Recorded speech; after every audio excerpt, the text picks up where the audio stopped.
नमस्कार, मैं हूं अंकुर और आप देख रहे हैं सत्यहिंदी.com।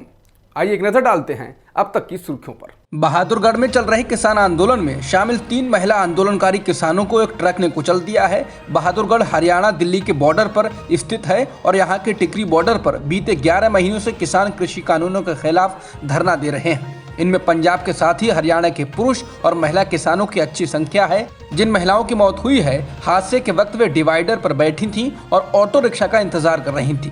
पुलिस का कहना है कि हादसे के बाद ड्राइवर ट्रक छोड़कर फरार हो गया है। 2 महिलाओं की तो मौके पर मौत हो गई, जबकि एक महिला ने अस्पताल में दम तोड़ दिया। हादसा गुरुवार सुबह 6:30 बजे झज्जर रोड पर हुआ। तीनों महिलाएं पंजाब के मनसा की रहने वाली थीं और किसान आंदोलन में शामिल होने के लिए बहादुरगढ़ आई थीं। क्रूज ड्रग्स मामले में एनसीबी के स्वतंत्र गवाह किरण गोस्वामी को पुणे पुलिस ने गिरफ्तार कर लिया है।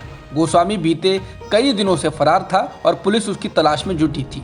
गोस्वामी की गिरफ्तारी धोखाधड़ी के एक मामले में हुई है। पुणे पुलिस उससे पूछताछ कर रही है। गोस्वामी की गिरफ्तारी पुणे के फरास खाना पुलिस स्टेशन में दर्ज धोखाधड़ी के एक मामले में हुई। इस मामले में गोस्वामी ने पुणे के ही एक युवक से 3 लाख से ज्यादा की रकम उसे विदेश भेजने के नाम पर ठगी थी। आर्यन खान केस में करोड़ों की रकम वसूलने के आरोप लगने के बाद एनसीबी द्वारा गठित की गई 5 सदस्यों की टीम ने समीर वानखेड़े से 4 घंटे तक पूछताछ की। एनसीबी की स्पेशल विजिलेंस टीम के प्रमुख ज्ञानेश्वर सिंह ने कहा कि जांच टीम ने वानखेड़े से इस केस से जुड़े आरोपों पर पूछताछ की और उनसे केस से संबंधित कागजात भी लिए हैं। सूत्रों के अनुसार ज्ञानेश्वर सिंह ने समीर वानखेड़े से केपी गोस्वामी के साथ संबंधों के बारे में पूछा तो वानखेड़े ने कहा कि उनकी गोस्वामी से उसी दिन पहली बार मुलाकात हुई थी जिस दिन क्रूज पर छापा मारा गया था।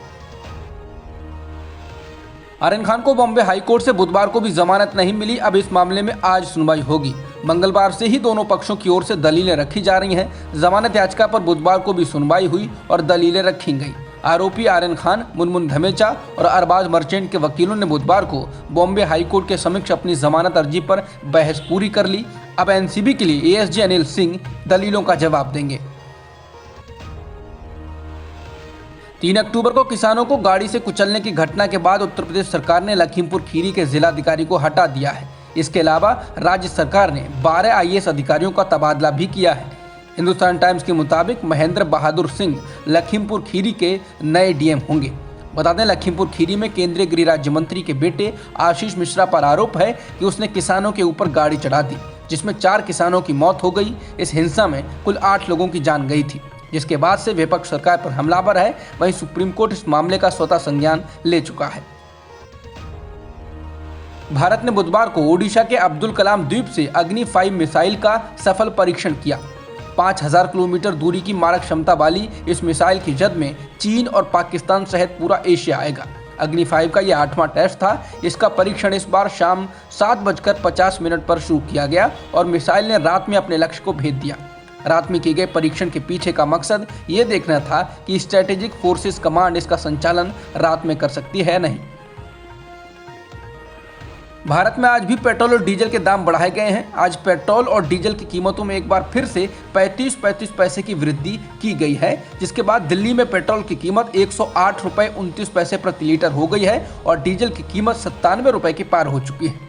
इसके अलावा मुंबई में पेट्रोल की कीमत 114 रुपये 14 पैसे प्रति लीटर है और डीजल की कीमत 105 रुपये 12 पैसे हो चुकी है।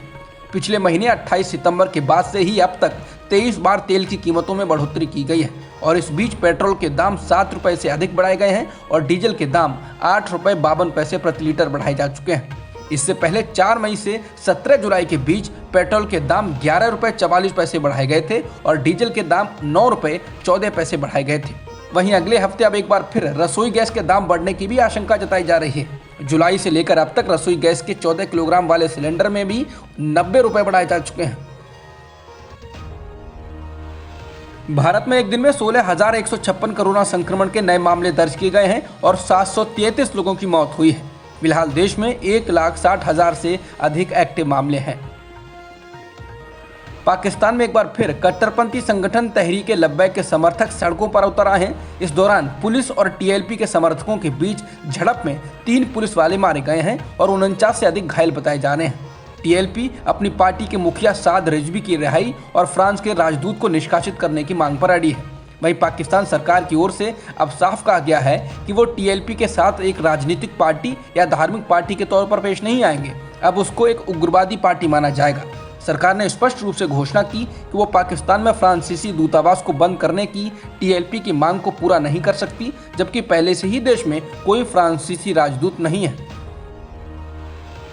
ईस्ट एशिया समिट में बोलते हुए अमेरिकी राष्ट्रपति जो बाइडेन ने चीन को निशाने पर लिया। बाइडेन ने कहा कि वो चीन की कार्रवाइयों से चिंतित हैं क्योंकि ये शांति के लिए खतरा है। बाइडेन जिस वक्त बोल रहे थे उस वक्त वहां चीन के प्रधानमंत्री ली कचियांग भी वीडियो कॉन्फ्रेंसिंग के जरिए मौजूद थे। बाइडेन ने ताइवान पर चीन की कार्रवाई को लेकर एक बार फिर कहा कि ताइवान में चीन की कार्रवाई सुरक्षा के लिए खतरा है। उन्होंने कहा कि अमेरिका लोकतंत्र और समुद्री स्वतंत्रता की रक्षा के लिए दक्षिण एशियाई देशों के साथ खड़ा रहेगा।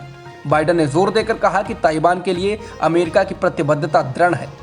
इससे पहले बाइडेन ने कहा था कि अगर चीन ताइवान पर हमला करता है तो अमेरिका ताइवान के बचाव में उतरेगा।